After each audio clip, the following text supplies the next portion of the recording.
And when we talk about radiation, we can talk about a lot of different isotopes. There is iodine-131, which is short-lived and leads to diseases like thyroid cancer because it accumulates in the thyroid. Iodine-131 has a half-life of 8 days, so it only lasts in the environment for a matter of weeks. And then there are two isotopes that are particularly dangerous, strontium-90 and cesium-137. Both have half-lives on the order of 30 years, so that means that they stay in the environment for a couple of hundred years. Many of you will know strontium is chemically similar to calcium. So it can result in, it can basically get deposited in bones, in the bone marrow, cause leukemia, different kinds of bone cancers. And then cesium-137 is chemically similar to potassium, so it goes into many of the soft tissues, including the brain. And then there are different isotopes of plutonium, some of which have half-lives of millions of years, but the one that is produced by nuclear bombs at very large amounts, plutonium-239 has a half-life of 24,500 years, meaning that it's going to be in the environment for at least a couple of 100,000 years. So absolutely, absolutely devastating.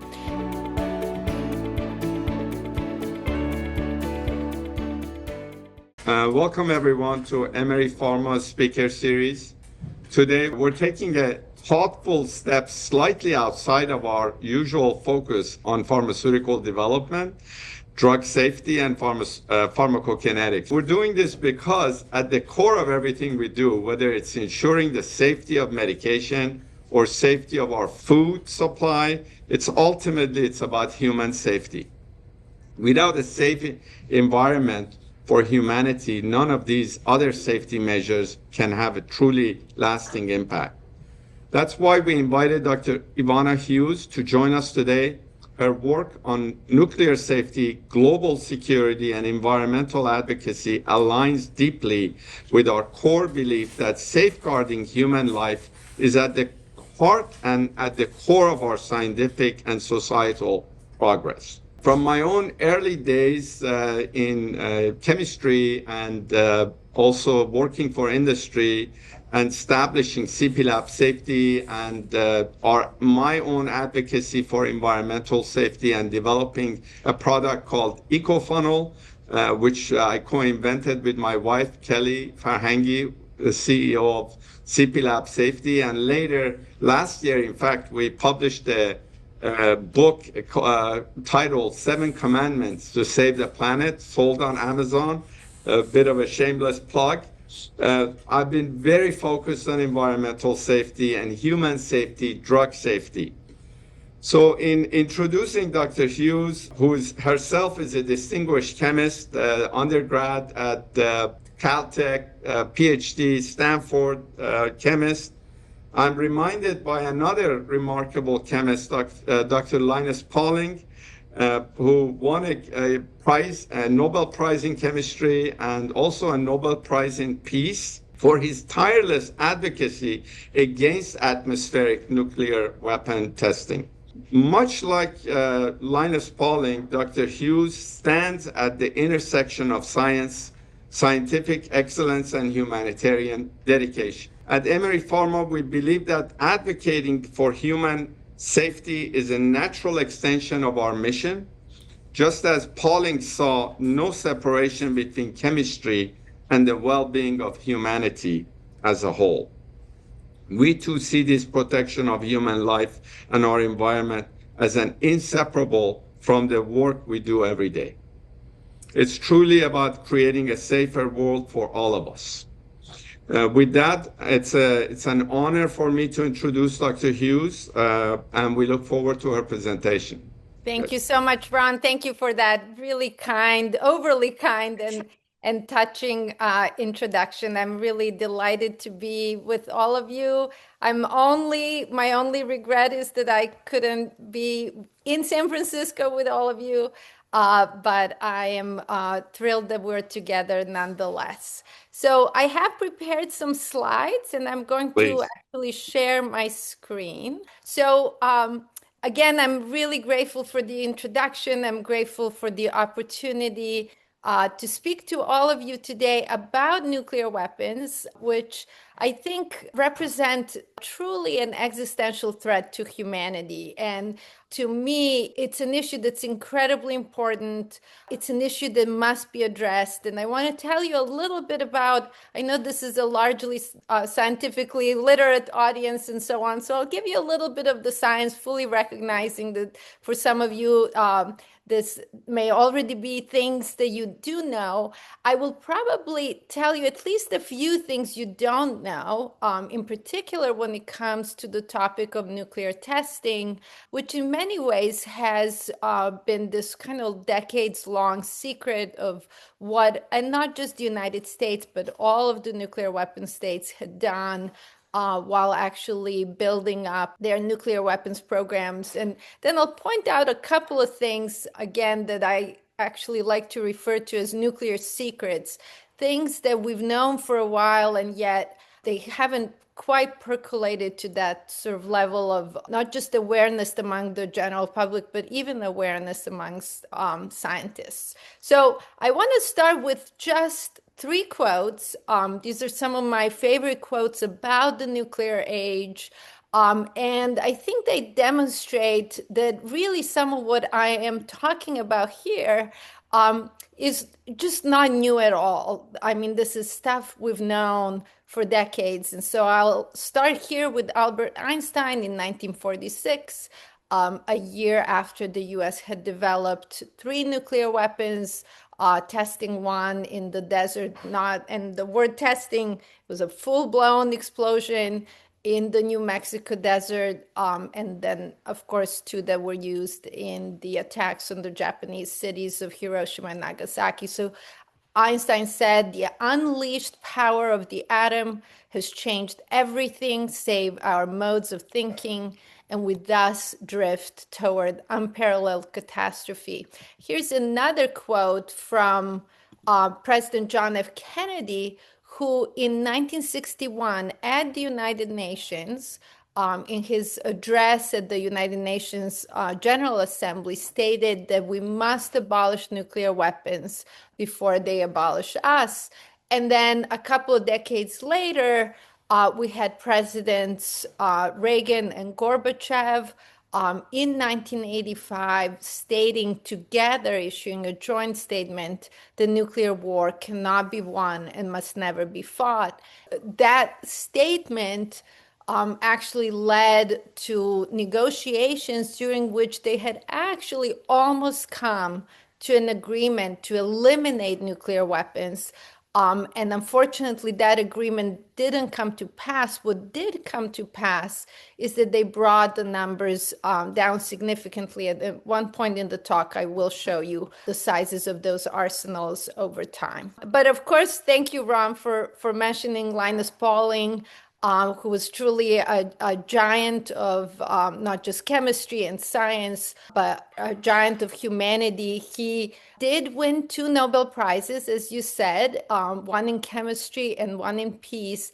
And what he is absolutely unique at is the fact that he won both of his Nobel Prizes. So Marie Curie, for example, had won a Nobel Prize in physics and one in chemistry.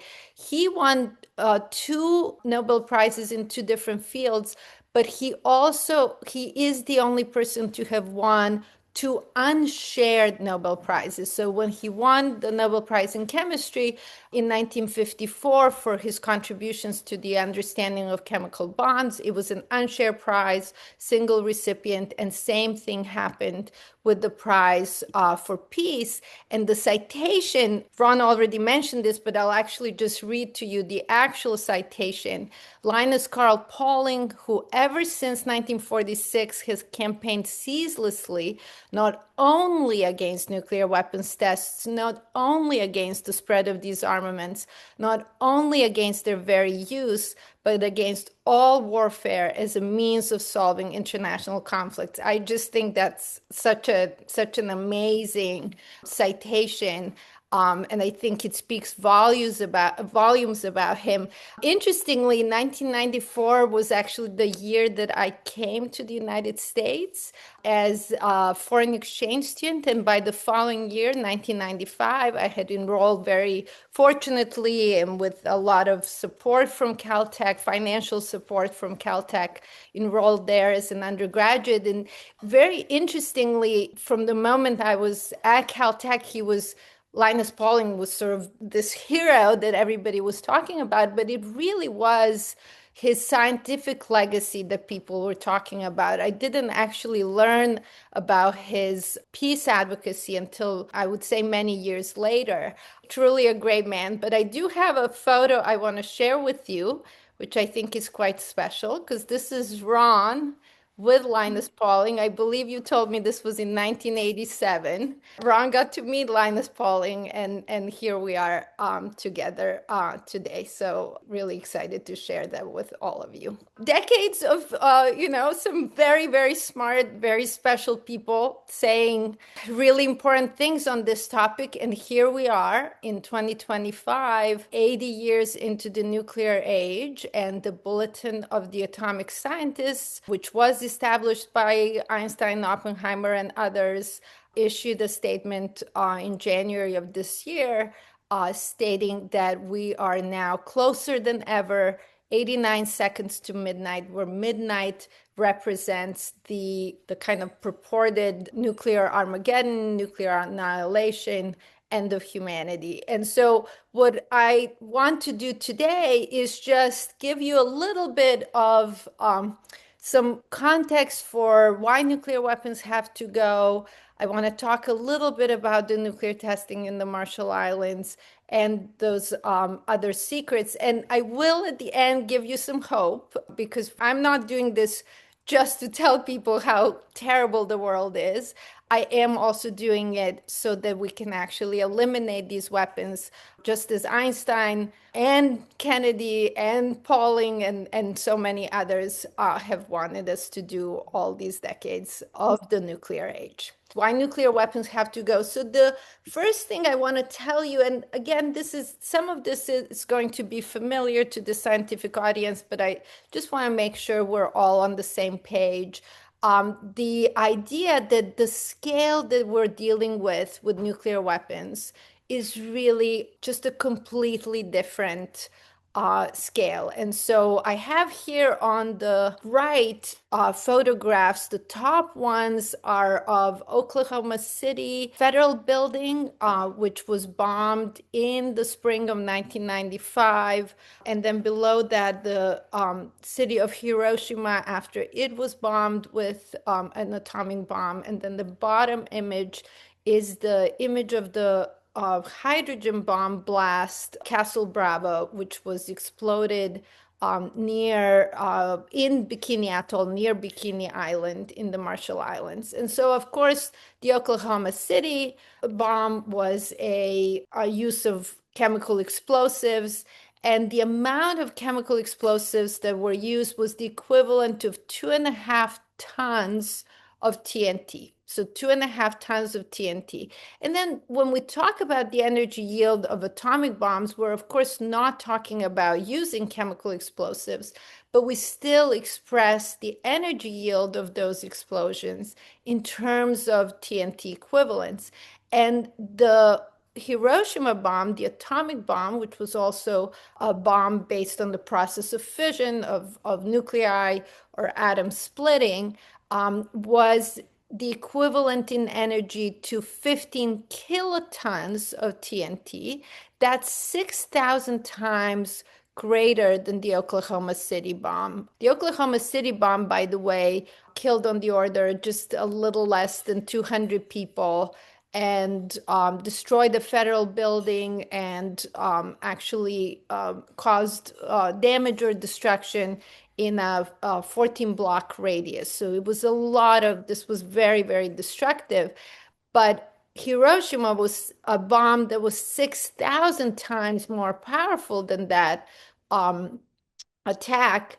And of course, the result was a flattened city and on the order of 100,000 people dying in the attack. And then below this is, of course, now we go another 1,000 times more in energy. And we have the Castle Bravo bomb, which was exploded, tested by the United States in the Marshall Islands. And it was the equivalent of 15 megatons of TNT. So exactly 1,000 times more powerful than the Hiroshima bomb and 6 million times more powerful than the explosives used in the Oklahoma City bombing. The bomb, the Castle Bravo bomb, was that mushroom cloud that you see was 25 miles high and 60 miles wide. So a real and true monstrosity. So that's a little bit about the sense of scale. So of course, a whole lot more energy. But then it's also about what actually happens to that energy. And some of that energy goes into the blast itself, just the flattening and destruction of everything. The heat, the epicenter, the explosion itself is basically hotter than the sun. So that heat is incredibly damaging and literally incinerated humans.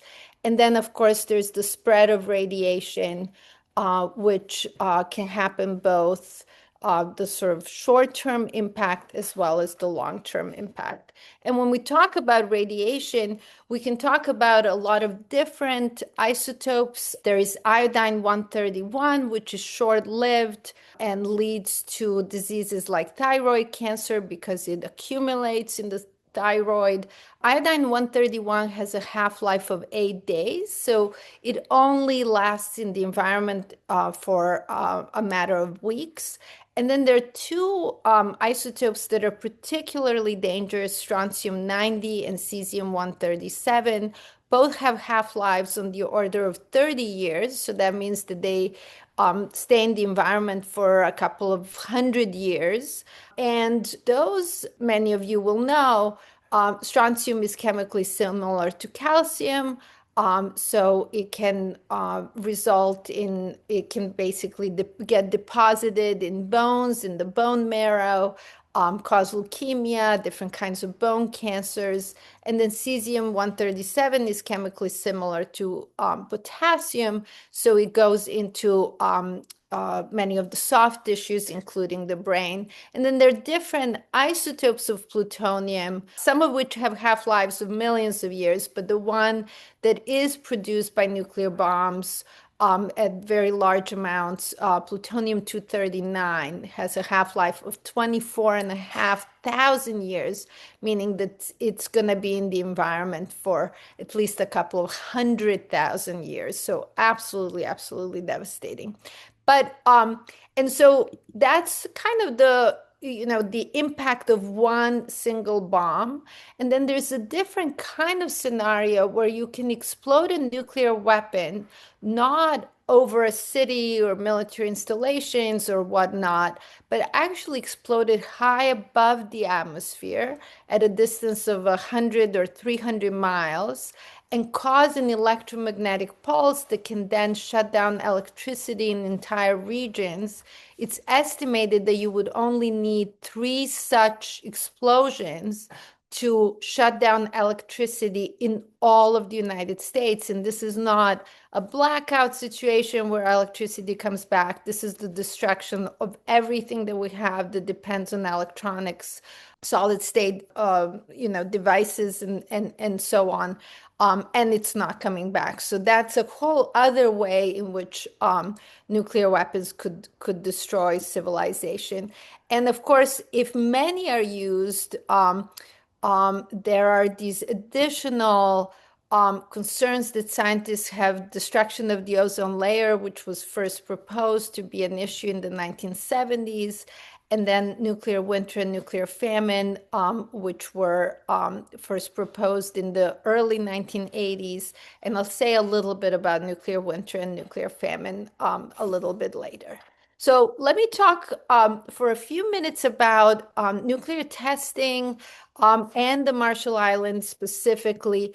This is a map of the world showing all of the nuclear explosions that have taken place on our planet since 1945, with the two attacks on Japanese cities of Hiroshima and Nagasaki in 1945, and subsequently these nuclear testing programs that were undertaken by different countries. As you can see, the US attacks on Japan are in blue. So everywhere where you see blue, that's a result of US nuclear testing. And then we have different countries. The Soviet Union is in red. The Chinese tests are here in this purple. The UK tests are in this pink color. So they tested in Australia and in the Republic of Kiribati. The US also tested in the Republic of Kiribati. That's the blue behind this pink circle. And then the French, denoted here in yellow or orange, tested in both Algeria and in French Polynesia. And their places, the filled in circles denote atmospheric tests. And then the US, for example, also tested underground in Nevada. So some atmospheric tests, but also some underground tests in Nevada, and then some underground tests in Alaska. And North Korea has only conducted underground tests, as have India and Pakistan. But all in all, over 2,000 nuclear explosions on our planet since 1945. And one of those places impacted was the Marshall Islands. The Marshall Islands are right here, just north of the equator, and just west of the international date line. And I'm going to tell you a little bit more about the nuclear testing that took place there. This is a map of the Marshall Islands. They consist of 29 coral atolls and 5 islands. This insert that we're looking at is about 1,000 miles across, just to give you a sense for the scale. And down here in the south is Madura, which is the capital of the Marshall Islands. And this is a photograph that I took of Madura from an airplane back in 2018. And it just shows you that on this map, right, like it's a little bit deceiving because these are not islands, these are atolls. That means that what's denoted here is the atoll is the edge, and then the inside is a lagoon. It's actually not all land, right? So it's these long stretches of land with very large, expansive lagoons on the inside. And so from 1946 to 1958, the United States tested nuclear weapons in the Marshall Islands.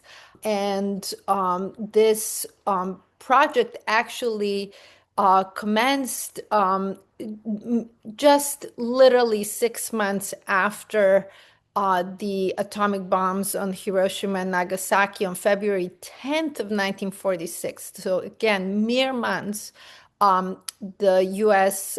Commander, his name was Ben Wyatt, had come to Bikini Island to speak with the residents and to ask them to move off their island. And they essentially promised them at that time that they would be able to come back. And the statement was that they were doing this for the good of mankind and to end all wars. And so what eventually ended up happening is that the US exploded, tested 67 nuclear weapons on Bikini Atoll, but also on another atoll called Eniwetok Atoll.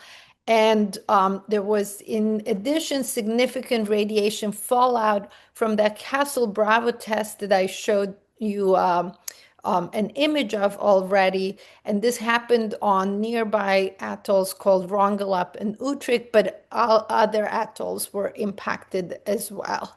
And what I want to show you is just where these atolls are. So here's Bikini, that's where the first tests were done, as well as the Castle Bravo test. This is Eniwetok, where Ivy Mike, the first hydrogen bomb test the US ever conducted, took place. And then Rongelap is here, just 100 miles from Bikini, and Utrecht is over here. And both Rongelap and Utrecht were populated at the time of the testing. This is a list of the tests. I told you that the US tested from 1946 to 1958. You can actually see, and I said 67 tests. You can see here the list of the first 34 tests from 46 to 56. And then in 1958, in just a few months in 1958, they tested actually the remaining 33 tests. So it was bulk of it took place in just a matter of months. And this was, the Marshallese had been asking actually for a long time and coming even to the United Nations to ask the United Nations to intervene and ban testing in the Marshall Islands. And so right before that ban, in fact, came into force, the US tested 33 weapons. This is, I want you to, in this table, you can see the yield over here. So these tests were, I already said, Hiroshima was 15 kilotons. So these tests were somewhat bigger than the Hiroshima atomic bomb, but still comparable. Maybe George was a little bit bigger. And then there was this big jump when we actually developed the first hydrogen bomb. So huge jump in energy. So Mike was on the order of 700 Hiroshima bomb equivalents. And then there was the Bravo. From Mike to Bravo was just a little over a year. And Bravo, again, was 15 megatons, or 1,000 times more powerful than the Hiroshima bomb. When the film Oppenheimer came out just a couple of years ago, there was, Louis Strauss was sort of the villain of the story, and it was all about how he had treated or mistreated Oppenheimer in the aftermath of the Manhattan Project. But it turns out that Louis Strauss was actually a villain in another story, and that was the story of Castle Bravo and how impacted people were living in Rongelap and Utrecht and elsewhere, and how much he minimized what had actually happened to them. And so I actually wrote an article for The Nation just before Robert Downey Jr. Actually received an Oscar, and the article came out before the Oscars, so it was a kind of a daring, it was a guess that he would win, and he did win. But I also wanted people to know there was yet another story about him that people should learn about. So the tests that were conducted, again, I said, over 2,000 nuclear tests all around the world. Over 1,000 were part of the US nuclear program. And Marshall Islands was 67 tests, so less than 7% of all US nuclear tests in number. But because we tested these incredibly powerful hydrogen bombs in the Marshall Islands, it ended up being 55% of the energy yield of all US nuclear tests.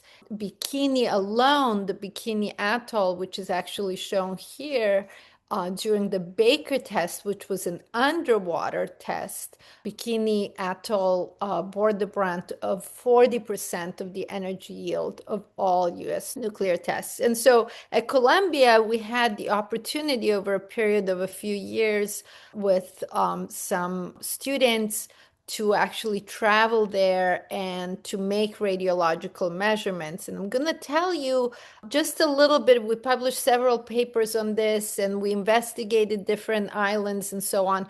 Just going to give you a snippet about Bikini Island and Bikini Atoll from some snippets from two studies. One study focused on just the amount of background gamma radiation just walking around with kind of fancier versions of Geiger counters. We also in that paper published some soil activity concentrations for different isotopes, but I'm going to show you a little bit of the Bikini background gamma radiation data. And this is a map of Bikini Atoll, and the black dots represent all of the places where we made measurements, places where we couldn't make measurements because it was too overgrown, too much brush. Those are pretty obvious. And then the coloring scheme based on those measurements corresponds to simulations for the values that we would expect in different parts of the island. And these are on the scale from 0 to 450. Actually, the highest levels we found were actually over 600 in units of millirems per year.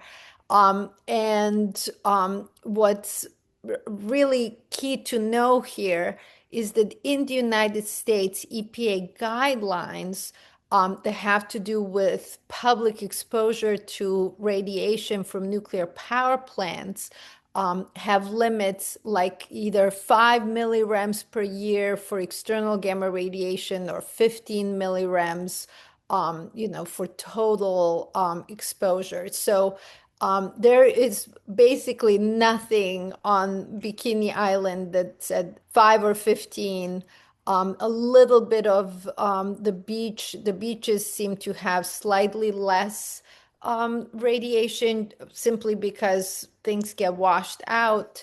But of course, we see these very, very high levels on the inside of the island. Another type of measurement we made was for that cesium-137 that I mentioned earlier, which of course, if it's chemically similar to potassium, it is not only going to be taken up by humans, but it's actually going to also be taken up by plants, which then humans eat, and then the cesium goes and incorporates itself into soft tissues. And so this was a series of measurements we made on different islands. And once again, I'm just going to show you data from Bikini. Before we even actually made measurements and then had to analyze data to figure out concentrations and so on, these were spectra, we wanted to actually know something about what we should be expecting and kind of what kinds of limits have actually been placed on standards for the amount of cesium-137 in the food. And this is all in units of becquerels per kilogram. And what we found really surprised us because we found that different either organizations or national governments or international bodies, or this is, of course, the US Food and Drug Administration, US FDA, had very, very different limits. This first organization is actually an organization that I work with closely now. It's the International Physicians for Prevention of Nuclear War, and they had come up with their own limits distinguishing between infant food and other types of food. And then Belarus, Russia, and Ukraine came up with some different limits distinguishing between a lot of different kinds of foods, but also infant food and other foods. In the aftermath of the Chernobyl disaster, Japan did the same in the aftermath of the Fukushima disaster. And then European Union has its own limits. And then Codex is about sort of international trade. And then IAEA is the International Atomic Energy Agency. And of course, the US FDA. And the US FDA has by far the highest limit and also does not distinguish between non-infant and other types of food. I mean, infant and other types of food. And I will come back to this in just a few slides. So what we actually did is we sort of took some of these values and essentially turned them into kind of safety colors, where if green would not violate infant food standards in Russia, Belarus, and Ukraine. Blue would violate those, but would be below Japanese standard for other foods. This is Japanese standard for other foods and EU standard for other foods. And this is, of course, 1200 is the US FDA standard. So red would violate even the US FDA standard. And in fact, what we found in the 30 or so fruits that we measured in Bikini, we found no fruits that were green. We found just a couple, two or three, that were blue. The majority were actually yellow. That means that they violated the Japanese limits. Few were also orange, violating the European Union limits. And we actually found six that violate, six out of about 20% that violated even the largest, the most permissive limit of the US FDA. In sort of conclusion, we really concluded that Bikini Island was just not suitable for a multi-generational community to live there. Nobody actually lives there today. And while they had been hoping to return for a very long time, our data suggested that that would not be a wise decision at this time. So let me just share just two really briefly, two other what I call nuclear secrets. The first one really has to do actually with exactly what I was referring to now from the food data, with this issue of distinguishing between, for example, infant food and other types of food. So the graph that I'm showing you here is from a biologist, a US biologist. Her name is Mary Olson, who took the US National Academy of Sciences data that had been collected over many decades on survivors of the atomic bombings in Hiroshima and Nagasaki. And she analyzed the data to look at cancer risk by age of exposure. And she found that not only was there a difference between how likely someone is to get cancer depending on how old they were at the age of exposure, but she also found that there were actually two different curves, one for females and one for males. And so the way I like to kind of summarize this is the radiation does not impact us in the same way. Females are generally at all ages of exposure more susceptible to getting cancer later in life from radiation exposure, and children are more susceptible to getting cancer later in life than adults, depending on the age of exposure. So I'll leave that, something that actually I feel like a lot of people don't know and don't necessarily appreciate. And I think we sort of instinctively have a sense, people put sunscreen on their babies, they put hats, they protect them from the UV exposure and so on, more than they might with an older child. But the female male difference is definitely not something that is widely appreciated. The second point I want to make is this business, or the second secret I want to expose is this business of nuclear winter, which I referred to already as well. what happens when many, many, many nuclear weapons are used. And this was sort of discovered in the early 1980s after scientists had actually discovered that it was an asteroid that wiped out the dinosaurs, that caused the mass extinction 66 million years ago. And they recognized that what had happened due to that asteroid impact was this very dramatic environmental and climatic change on the planet. And they wondered whether there was something else that could cause such dramatic environmental and climate changes today. And they recognized and realized that using nuclear weapons in a nuclear war could lead to this. So this has been really decades of research. One of the most recent papers came out in Nature Food in 2022. It was work of Lily Jia and Alan Robach and colleagues at Rutgers University and elsewhere. And they studied the impact on and the number of people impacted by nuclear winter and nuclear famine according to a number of different scenarios. And I'm going to focus on this scenario here.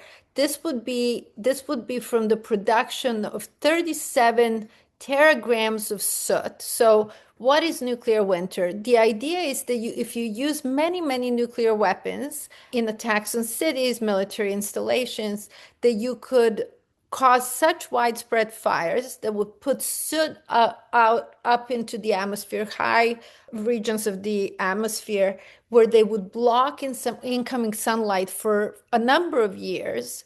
And that as a result, temperatures on the planet would drop dramatically, and that this would change our ability to grow food, that it would drastically diminish our ability to grow food and lead to nuclear famine. And so this scenario here of production of 37 teragrams of soot is meant to denote a scenario where India and Pakistan use their current nuclear arsenals, and in that scenario, 127 million people are estimated to die from the attacks alone, just from the attacks. And then these bottom two scenarios have to do actually with the United States and Russia using on the order a little more than 1/3 of their current arsenals. And in those attacks, 360 million people are estimated to die from the attacks. But here are the numbers, and this is the really shocking part. The numbers of people who would starve to death in these different scenarios from nuclear winter / nuclear famine, from quite simply lack of food. And the India-Pakistan scenario is over 2 billion deaths. US-Russia scenario is over 5 billion deaths. And I will add a slightly complicating thing. You're all aware in science, it's never simple. This modeling was done with a worldwide population of 7 billion people. Currently, we have 8.2 billion people. That means that these numbers should actually be increased by those, because those additional people will just not have additional food. The limits here are on the amount of food that we can produce. So we're really looking at over 3 billion people dying following an India-Pakistan nuclear war, and over 6 billion people dying following a US-Russia nuclear war. This is quite simply, this is the end of the world as we know it. So on that note, I want to give you a little bit of good news and then tell you how we're going to finish the job. The good news is that the number of nuclear weapons had reached a maximum in 1986 and has come down significantly since then. So in 1986, there were a total of 70,000 nuclear warheads, most of them in the possession of US is here in this blue curve, and Soviet Union or Russia today is in this red curve. The other the other seven, sorry, seven nuclear armed possessors, South Africa built nuclear weapons and then got rid of them. So they're included here, but they would be a blip that comes and goes. The other seven obviously all have far smaller numbers. And still, in the world today, we're at about 12,500 total nuclear weapons. So the good news is we know how to get rid of nuclear weapons. The bad news is we still have too many of them to destroy the planet. And so, how can we address these past injustices, like what happened in the Marshall Islands, but elsewhere as well? And how can we actually move the doomsday clock away from midnight? And I'm just going to tell you about this effort in the United Nations, primarily from the countries from the global south. It's called the Treaty on the Prohibition of Nuclear Weapons. It was negotiated in 2017. It entered into force as a legally binding instrument in January of 2021. We're coming up to the fifth anniversary. And this treaty currently has 74 states parties. Those are all the countries marked in green in this map. The TPNW signatory states, these are states that have signed but not yet ratified the treaty in their typically national legislative bodies.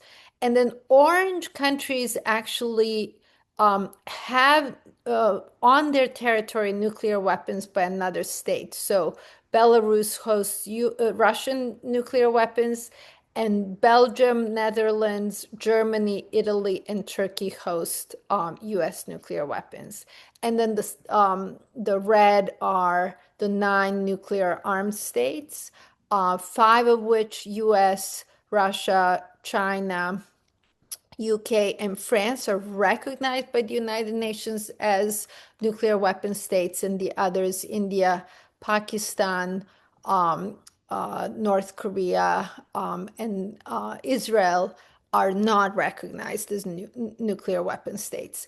The treaty actually bans any and all nuclear weapon activities, and it also has humanitarian provisions for victim assistance and environmental remediation in line with the kind of research that I described in terms of the Marshall Islands, for example, still being environmentally contaminated, or parts of the Marshall Islands still being environmentally contaminated. And of course, behind that contamination has been decades of suffering and devastation in the Marshall Islands and elsewhere as well. So on that note, I'm going to stop sharing my slides, and thank you all for your attention. I'm looking forward to your questions. Yeah, thank you, Ivana. Very great presentation, very good delivery. We're obviously, you'd mentioned there are over 2,000 nuclear testing have occurred since since Hiroshima and Nagasaki, and were there any long half-life radioactive compounds released as a result of those 2,000 nuclear weapons? Yeah, no, absolutely, Ron. I mean, this is contamination. I showed you data that's very recent data in Bikini Atoll, still high external gamma radiation, still actually in the soil. We found plutonium, different plutonium isotopes. We found a lot of different isotopes. What we do know from literally around the world is that we have plutonium now in the geologic record. And if hopefully there will be humans and science and scientists and geology in hundreds of years, they'll look back and they'll be able in the rocks to say, oh, look, here's the plutonium layer. Here's where those silly ancestors of ours tested nuclear weapons. It will Right. is part of the permanent record of the, but in terms of exposure in places like Hiroshima and Nagasaki, and for example, Rongelap and Utrecht, iodine was one of the big ones, right? Right. Because it was exposure to iodine that was in the immediate aftermath or of the bombing, or when the fallout reached the islands in the Marshall Islands, but also this kind of longer term exposure to cesium-137 and strontium-90.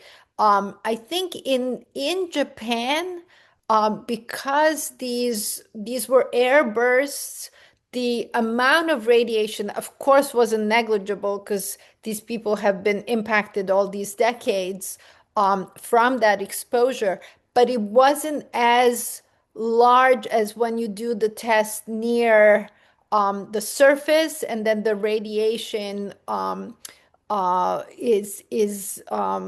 contamination is a lot greater. And on top of it, the nuclear testing was done with obviously much larger bombs, and a lot more contamination was spread. Sometimes people think that hydrogen bombs, because they are made of hydrogen, then they think, oh, it's not going to have all these fission products. But actually, in the design of hydrogen bombs, you always need a fission bomb. Because what is a hydrogen bomb? A hydrogen bomb is trying to get hydrogen nuclei to fuse together. Of course, we all know hydrogen nuclei don't want to fuse together because they're positively charged. Why would one proton want to fuse with another proton, right? And so to overcome the electrostatic repulsion of that, what you actually need are really, really high temperatures. And to achieve those high temperatures here on Earth, like that's achieved in the sun when the sun gives us energy by fusing hydrogen. To achieve those high temperatures on the Earth, you actually have to have a fission bomb inside a hydrogen bomb. And so the hydrogen bombs they're not clean either. They leave a lot of contamination. And actually, interestingly, the French kept talking for decades that they had these clean hydrogen bombs, clean nuclear weapons, which couldn't have been further from the truth. If that was the case, they should have done their open air testing in the early In 70s France, yeah, yeah, yeah, in France. yeah. Yeah. Exactly, exactly, Uh, exactly. yeah, if it was so clean. No, they went to Algeria, and then the war for independence was happening, and Algeria gained independence. And as a condition of the independence, the French made them allow the testing for another few years, and then they moved to French Polynesia, Yeah. where of course people suffered from Right. this subsequently. We have a question from online. For those of our listeners, why are there differences between male, female? Has there been any speculation or scientific studies done to determine why two-year-old female is more susceptible to cancer than two-year-old male? Yeah, it's an excellent question. I don't believe we have a good answer. Some of the hypotheses that are out there, I generally don't buy the environmental, aspect that somehow females are behaving differently than males. I think it's biological, but that's been proposed. That there's something in the behavior, maybe, that led to these differences. The biological explanation would probably, or at least it's been proposed, that it might be related to things like more reproductive tissue and sensitivity of reproductive tissue to radiation.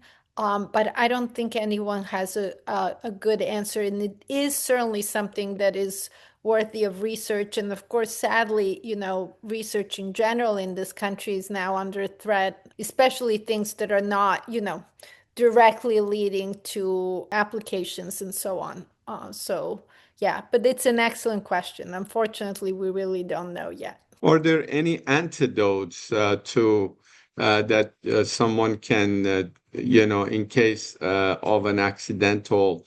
I was actually watching Netflix the other day, and I wasn't watching the whole thing, but I noticed there was some accidental nuclear, sort of a missile was being flown maybe from Korea, China, nobody knew, but the target was Chicago, and it was a very disturbing Netflix movie. It's very I disturbing. yeah. But I what saw is the there film. any? Yeah, is there any antidote? Is there anything you could do to Yeah. essentially protect yourself? I wish I could tell you. I wish I could tell you that. I'll say just a couple of things. I mean, the first thing is that that film, A House of Dynamite, for anyone who hasn't seen it, it is on Netflix. And it really sort of goes through in vivid detail of what happens in a place like DC when the United States just all of a sudden realizes it's under attack from an incoming intercontinental ballistic missile. The bad news is that, and the film sort of hints at this at the end. The bad news is that what we do not think is going to happen is that there will be one city wiped out and that's it. Then we all stop. What they do is these war games in Washington, D.C., that 100% of the time that they start with some nuclear attack, doesn't even matter who, doesn't even matter how, doesn't matter if it's accidental or a miscalculation or deliberate, it ends up in a full-blown nuclear war. So my response is that we have to prevent that from happening by eliminating nuclear weapons. That's really it's really as simple as that. In terms of how to survive or what to do, I'll just I'll actually quote. It's a very depressing quote, but I will quote Khrushchev, who said, the survivors will envy the dead.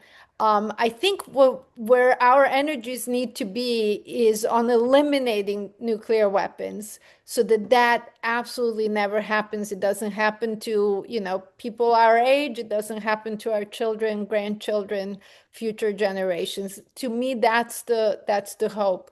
I've been asked, as I speak about this quite a bit, and I've been asked, oh, is that why they're, you know, millionaires or billionaires who are building bunkers in New Zealand? And I say, I don't know why they're building bunkers in New Zealand, but maybe that's why. I mean, they're going to have to come to the surface, and this is not going to be the New Zealand of today. It's not going to be the planet of today. It's going to have such high levels of ozone layer destruction. Who knows what the climate would be like? And they're going to have to come back to the surface to eat at the very least. Those bunkers are not going to have, and do you really want to live in a bunker the rest? I mean, the whole thing is like, I think those people, instead of investing Yeah. in bunkers, should actually help us, achieve some of these objectives and invest in peace efforts and invest in cooperation between nations, not invest in hiding, underground. They can't hide for the rest of their lives. That's for sure.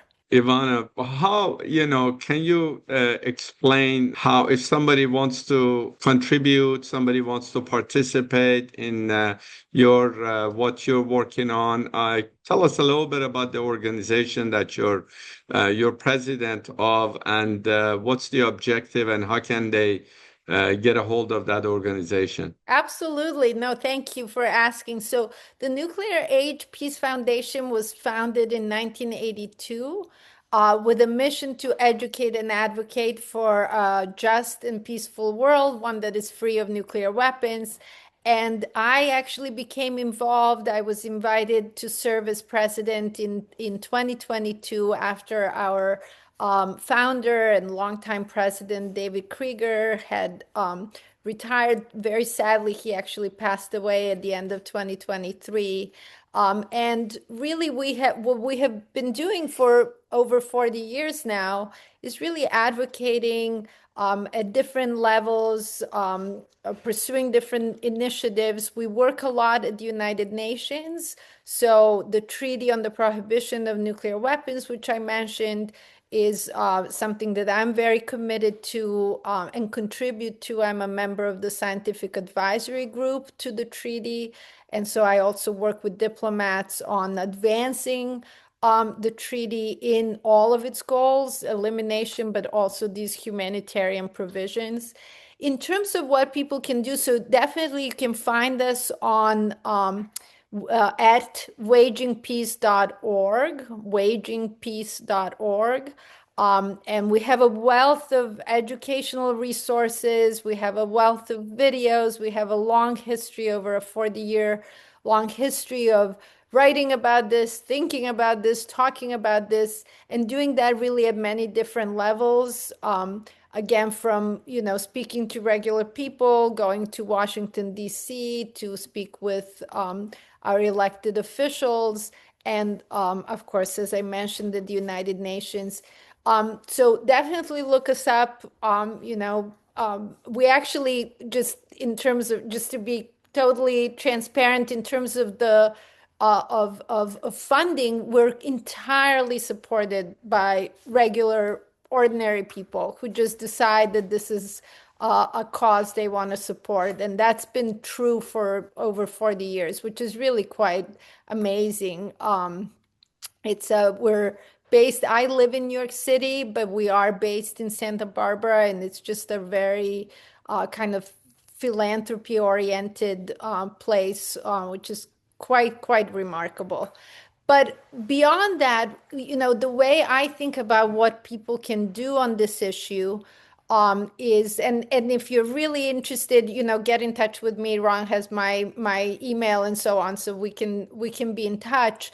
But from my perspective, it's sort of, three things. One is learn, right? We cannot act on something we don't understand. We cannot, people quite simply need to understand what's at stake, need to be educated on this topic.